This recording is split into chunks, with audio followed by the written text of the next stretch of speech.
Good afternoon. Suns owner Matt Ishbia may have been humbled at Media Day as he rethinks the meaning of success, but this does really mean a new direction for the Phoenix Suns. Meanwhile, we might have movement on the Jonathan Kaminga front. All of that and more. You are Locked On NBA.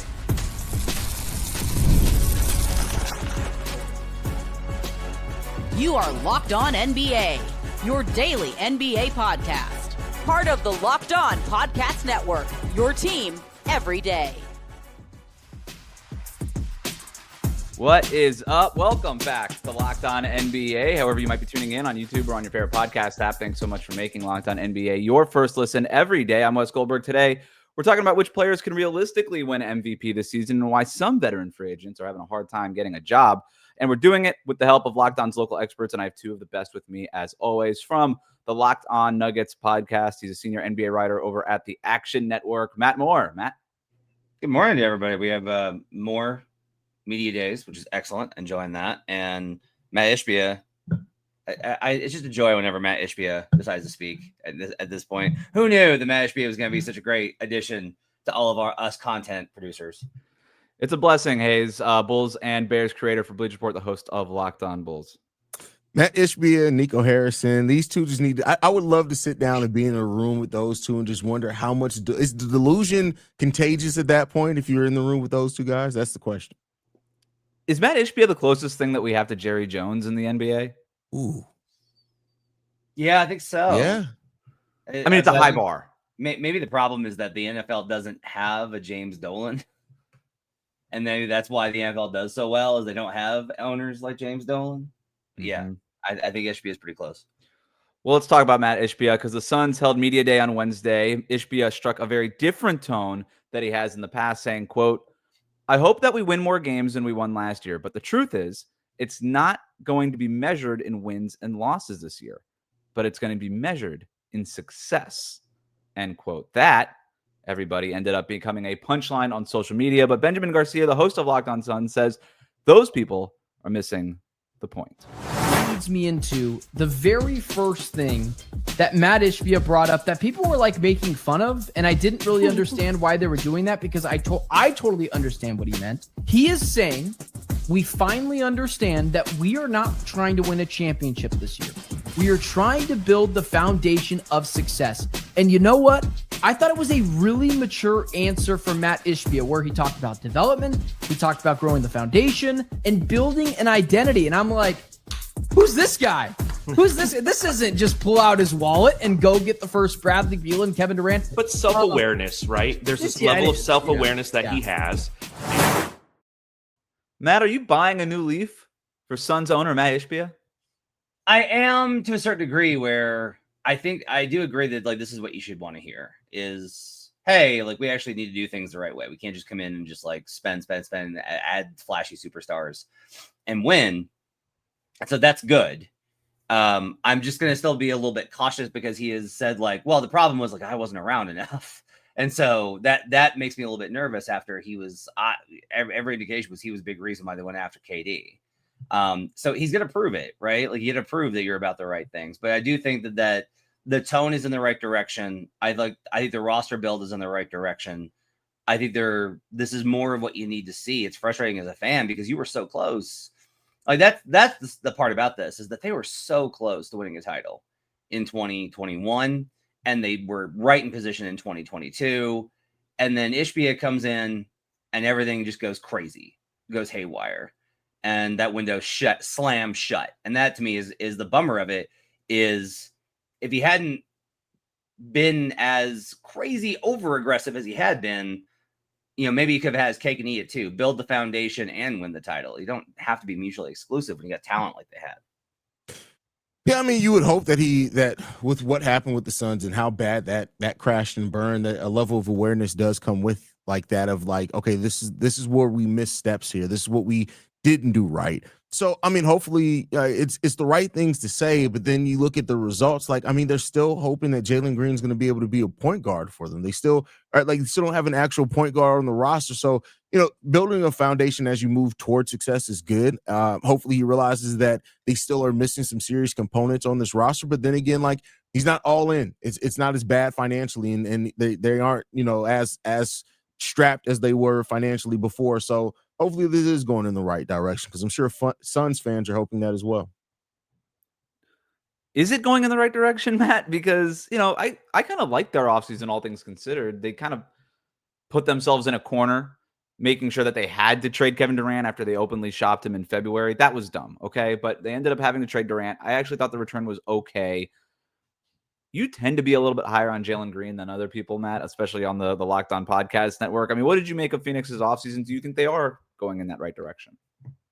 Well, what's funny is I've been lower on Jalen Green pretty consistently. Me and your co-host David Ramil made Rockets fans very, very angry one time when we said that we thought that maybe Jalen Green's future was going to be as a six man. But I think it's been an overcorrection. I think that I think with the nice thing about the roster is they've taken these value shots, right? Where it's like, this guy could be good. Jordan Goodwood could be good. A lot of guys where it's like, hey, that this could work out. And it lowers the expectation while kind of raising your upside. And I think that's important. I think that's like the way that you kind of want to go. I think one of the things that's still missing though, Haize, is what does Devin Booker need? This is the question that I've been racking my brain about, and I don't know what the answer is. Like, what does he need? Does he need a dominant dynamic center? Does he need shooting, like elite shooting all around him? Because he should have had that last year. Does he need a point guard to set the table? Like, what is it that Devin Booker needs to get back to on the trajectory where he was looking like a top 5, top 10 player in the league? I mean, I think you can look at what they had when he looked like he was there. I mean, he did have a point guard who was really great as a setup guy. He had Chris Paul there. They had a big who was playing pretty productively, not elite, but it was really good. So I think you need some of those same things. You've already seen a bit of that blueprint of what Devin Booker needs to be the best version of himself. Now, the question is, how much of that do you have on this roster already? I like Dylan Brooks for them. I think Grayson Allen is good for them as well, having them where they have them. So they have some of that there. They need to figure out a way to bring it home. I think I still believe a really solid setup point guard that is a really good distributor and can stretch the floor a bit would really open things up for Devin Booker. I think that's going to be a key thing there. I like Kaman Malawak there long-term for him. I like Rasheer Fleming. They got some pieces that I like that I think are going to eventually be really good for them. The question is, can they do it all in the timeline that they have that Devin Booker's still at his best? And that's the biggest question that I have. They just re-signed Devin Booker to a 2-year contract extension. He's 28 years old, so it's not exactly like they're running out of time here. But to your guys' point, like they were in the finals just a few years ago, and to be rebuilding at this stage post Kevin Durant, and then you've got this other quote from Matt Ishbia, who told ESPN in regards to the Durant trade, quote, Kevin Durant's a great player. There's no one that can ever question that, but he just wasn't a fit for what we're doing going forward. How is Durant not a fit going forward if you're trying to maximize Devin Booker here? And you look at that roster that they had during that finals run, and yeah, they had Chris Paul. They also had great 3-and-D options like Mikal Bridges, Cam Johnson, Jay Crowder was coming off the bench for that group. And it just feels like this team is missing those things, but maybe Ryan Dunn can become that. Maybe some of these guys can become that, Matt. But are there any young guys that you look at on this roster and say, alongside Devin Booker, that is a core piece going forward? Ooh, that's tough. I think Malawash is expected to be that. They really were focused on getting the center option, right? Which is why they got all of the Hornet centers and then added Malawash as well. I'm actually really high on. I mean, look, the difference is there's guys I'm high on, but no, there's no one on this roster that's like, this is the guy next to him. But I also don't think KD was it. I just think that KD is not really a 3-and-D weapon. He doesn't fit alongside anybody. It's very much, you're going to be your turn, my turn a lot with KD. And I don't think Devin works best in that kind of a thing. Like Devin actually needs to be he needs to be in the system a little bit more akin to Steph Curry, where it's like a motion offense that gets him on the move, coming off screens, allows him sometimes to initiate on ball. But Devin's like really versatile as a weapon, tip of the spear type of player. But there's guys on this roster I really like. This is a big one for Jalen Green. Like, this is just a big season because he's either going to find himself and prove everybody wrong, or he is going to slide into that. Yeah, he's just kind of an inefficient scorer that's going to have to come off the bench. Like, this is it for him. So this is a huge season, I think, for Jalen Green.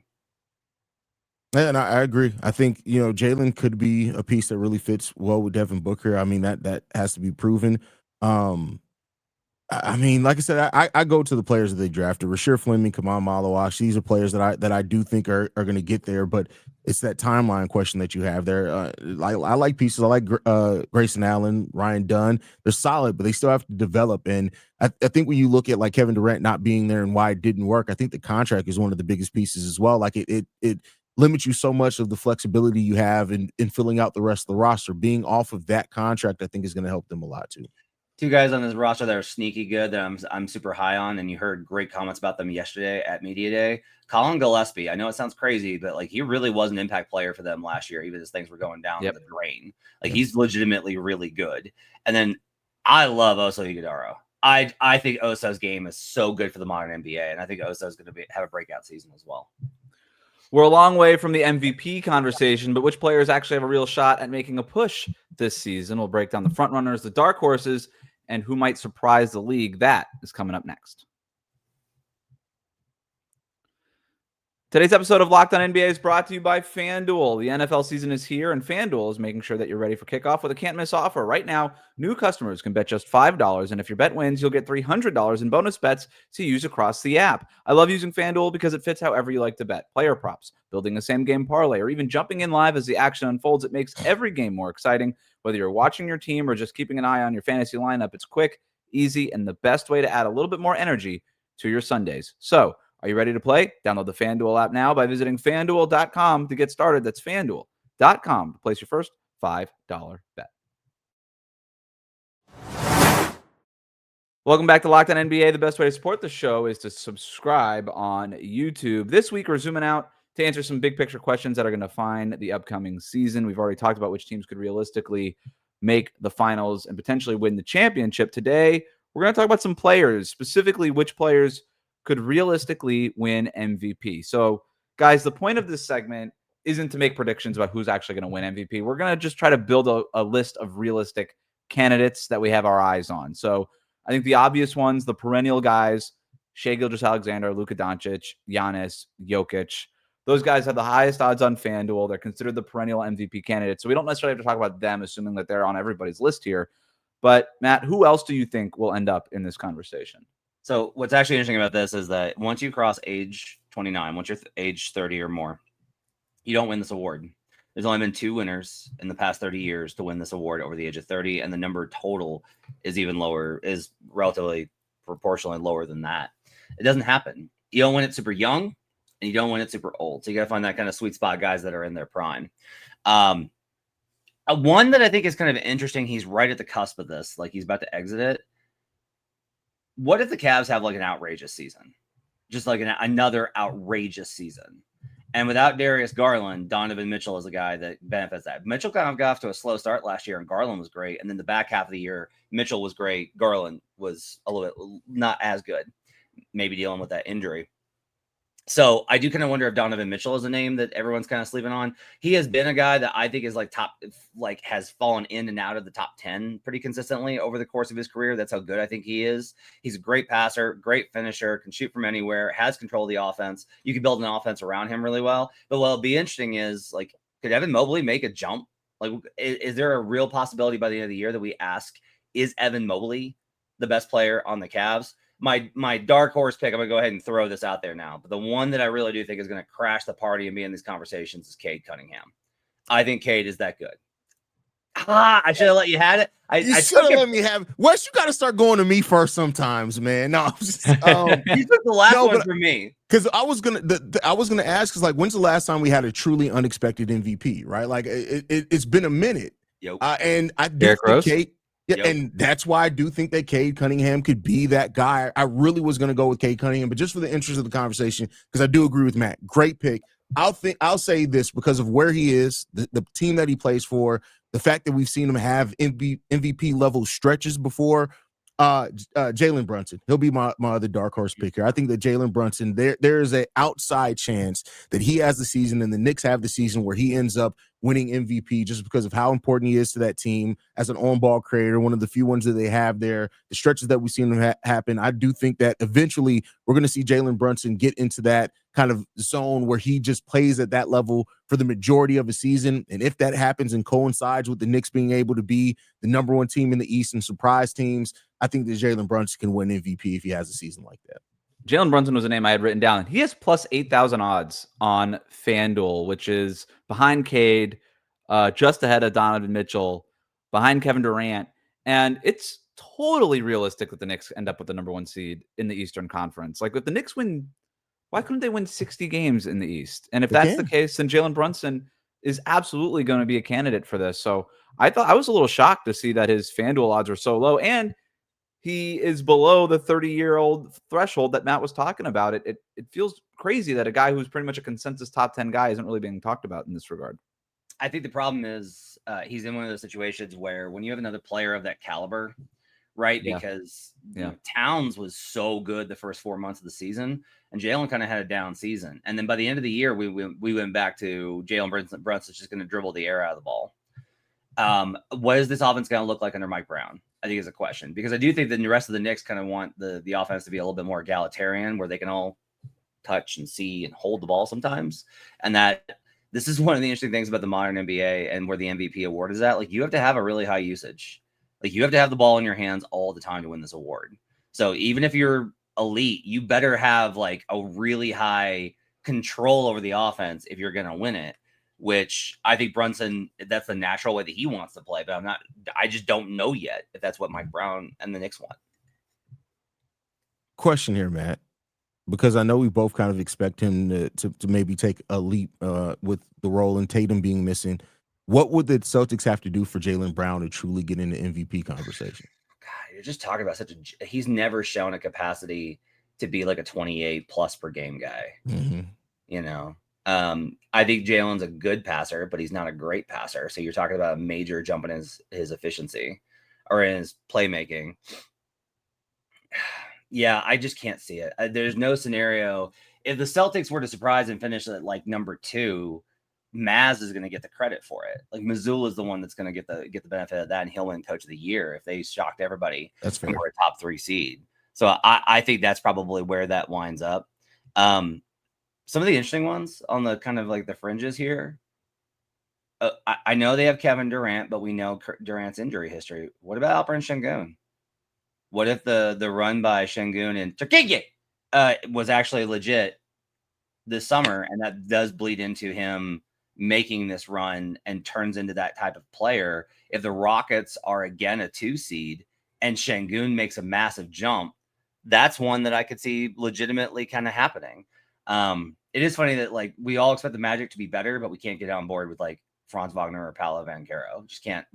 I can't conceptualize that. Wait, we can't get on board with Paolo? I had Paolo on my list, plus 8,000 odds on FanDuel, or plus 10,000 odds on FanDuel. Haize, you can't get on board with Paolo? MVP? No. I listen, I think Paolo can have an amazing season. I'm not doubting his season. I think he can have a great season. I think the Magic can have big success this season, but I don't. And maybe that's just my own blind spot. I just don't know if he's gonna, especially with Franz. Like, I don't know if he has an MVP caliber season, if that's gonna be best for with the success of the team, with what they're trying to do there, and his lack of shooting at times. So I think he's gonna have to sacrifice something to make sure Desmond Bane is included in the offense as much as he needs to be, and as much as they need him to be as a 3-point shooter. So outside chance, yeah, but very, very slim. Can we talk about a guy who's been in the MVP conversation in 5 of the last 8 years and is just being completely discounted and overlooked? Oompst. Joel Embiid. Oh, He's logged off again. He's gone. Just thought I should bring it up. Plus 15,000 odds. I had to look it up. That's crazy. I'm not obviously saying that he's going to be. Who is more likely? What's more likely? Joel Embiid or Victor Wembanyama? Because Joel won, right? And so anyway, listens like, Matt, Joel won the thing. Yes, he did. Yes. We are not worried currently that Victor Wembanyama is like never going to play again. There are still like people are still like, ooh, like the vibes around Joel's injury status are still very, very, very concerning. Right. I think that's like a really interesting question. Is like Victor being as young as he is, but God, he's so impactful. How many games would the Spurs have to win for Vic to win MVP? Or even not even win. Let's not go that far. How many games would the Spurs have to win for him to be on ballots? 50. 50. 50. I think that's right. I don't know that that's possible for the Spurs this year. Yeah, 50 is a lot of wins. It does. That does seem like a lot. The other fun one is if you can throw in this, who would you rather have, right? If you're picking, is like, would you rather have Embiid? Would you rather have Victor Wembanyama? Would you rather have, this is a good one, would you rather have Paolo Banchero or Zion Williamson? Oof. Paolo. Look at those media day photos. Look at the media day photos. True. Zion Williamson's current MVP odds, according to FanDuel, are plus 15,000, tied with Trae Young and just ahead of Steph Curry, Ja Morant, and Anthony Davis and Devin Booker. Here's the and thing. Alfred Şengün. Like, even if you're talking about Joel, you're talking about Zion. Here's the thing. I could see them putting up MVP performance and numbers. I don't see them hitting the game's played limit. See, and I could see him hitting the game's played limit. The problem really is that this is a great fun conversation, but the odds are exceptionally high. It's going to be one of Shea or Luka. Like we are coming into the season with a 2-man race here between the defending. No Jokic love from Matt Moore. I'm telling you, man, the age thing really gets me, where the fall off really is that dramatic. It's just kind of like, that's how it is. I think Jokic is going to get votes because I think there are going to be a lot of people that give him votes because they go back and look and realize he should have gotten more votes last season. He put up probably the best season to ever not result in an MVP in NBA history. They built a roster where he shouldn't have to have that type of season. That's true too. That's the kind of key, is he doesn't want to play like he did last year. Josh Giddey. Come on now, Wes. Like that's a failed drug test. You even saying that is an automatic failed drug test. No. All right. So you guys brought up the good names. I brought up Joel Embiid and Josh Giddey in this segment. So we are going to move on. We might have movement on the Jonathan Kaminga front. We'll talk about that next. Today's episode is brought to you by Skims. Look, when I found out that Skims was making underwear for men, I was intrigued. I've heard so much about their quality from friends and family, so I had to give it a try. And let me tell you, it lives up to the hype. I've always had issues with my underwear, fit, comfort, just finding the right style for me. Skims changed all of that.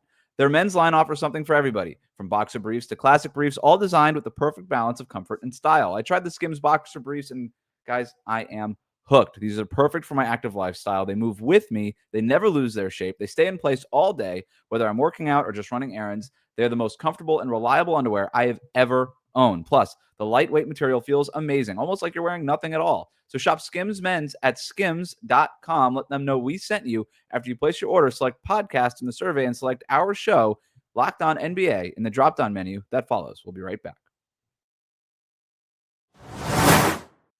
Thanks for making Locked On NBA your first listen every day. The Locked On Podcast Network has a show for every team. So check out Locked On Suns, Locked On Pelicans, Locked On Nets, Locked On Knicks. Am I missing any of the other teams that had media days this week? If they had one, we have a show for you reacting to those around the league. Let's move on to some news, though. Free agency news, specifically.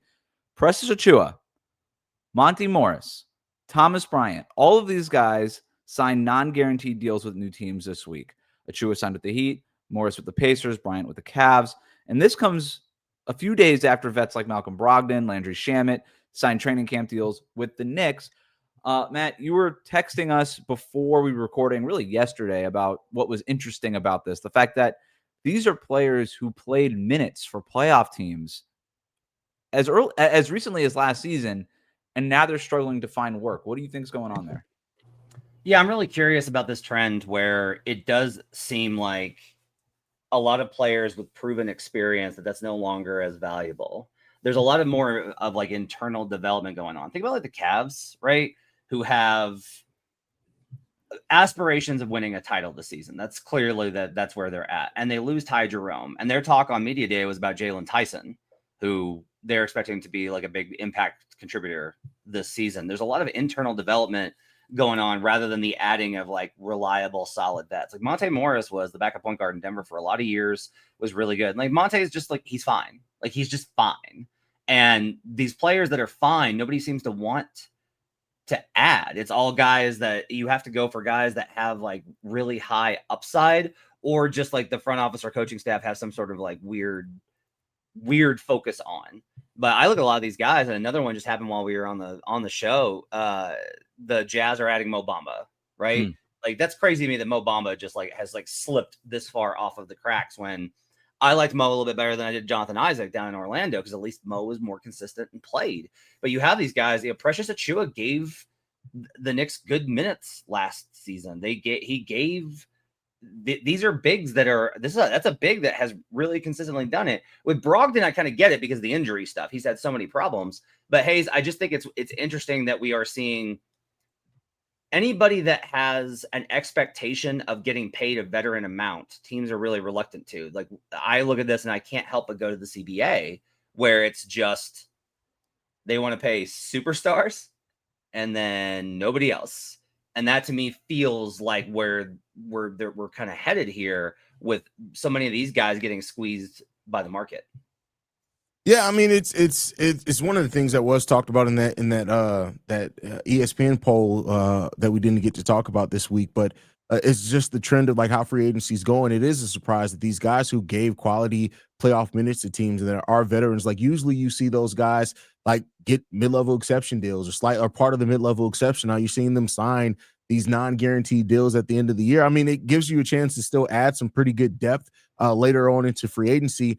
You know, there weren't a lot of teams that had money this offseason. I think that may play a big part into that. I wonder how much that's going to change next year if we see kind of guys with experience prioritize a little bit more. But I think this is all based off the second tax apron, and teams are just looking that far ahead and wanting to more so spend those assets and making sure that they can develop a guy that they can make a decision on, even if it's down the road, that they have all the information available rather than taking minutes away from those guys for veteran players. So I think that's a part that plays into it, that it's gonna be interesting to watch and track over the next couple of years.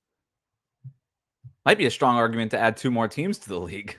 If these are guys that can't find work, maybe there's too much talent here. Last bit of headlining here. We've got more potential news on Jonathan Kaminga. According to The Athletic's Sam Amick, the Kings and Warriors resumed conversations about a potential sign and trade earlier this week. Amick adds that nothing is imminent, but guys, is there a deal here that makes sense for the Warriors? Yes, just do the Malik Monk and the pick. Why do we continue to do this? Haize, how much longer must we be trapped in this cycle of talking about Jonathan Kaminga? I don't know. This is worse than talking about anything else, because this was the when we heard that this deal was on the table for Malik Monk, it just made sense for everybody. Yes. It almost makes too much sense. Maybe that's why it didn't happen. So the fact that like that's the move that makes the most sense. I don't know what the Warriors, I don't know what what Kaminga's camp are looking for exactly, because between the Warriors offering 3 years, $25 million per, that sounded like a pretty fair, reasonable deal for Jonathan Kaminga. The Malik Monk sign and trade sounds like a pretty good, reasonable trade for the Golden State Warriors, considering they don't want Kaminga there. I don't know why it's taken this long. Like the Warriors training day, or not training day, is their media day is on, I think, Monday, and they have 9 players. Their team photo could literally just be 9 players. It's a problem when media day is before the deadline to reach the restricted free agency agreement there. Maybe the NBA should look at that a little bit, just in case of like an emergency situation like we're having right now in Golden State. The Warriors reporters keep talking about this Malik Monk deal, and the reason why it's not happening is because if the Warriors did acquire Malik Monk, because where they are against the apron, they'd have to get rid of somebody like Buddy Hield or Moses Moody. And I'm with you guys. My response is, okay, cool. Then do that. Malik Monk is better than Buddy Hield. What's the problem here? So I'm with you guys. I don't really understand what the holdup is with Jonathan Kaminga. It just feels like everybody would be better off if they went their separate ways. And we didn't have to talk about this anymore, but we are done talking about it today. If you like what you heard, subscribe to Locked On NBA wherever you get your podcasts, including on YouTube. Thanks to Matt and Haize for their expertise every day. Thanks to you for making Locked On NBA your first listen. We'll see you right back here tomorrow on Locked On NBA.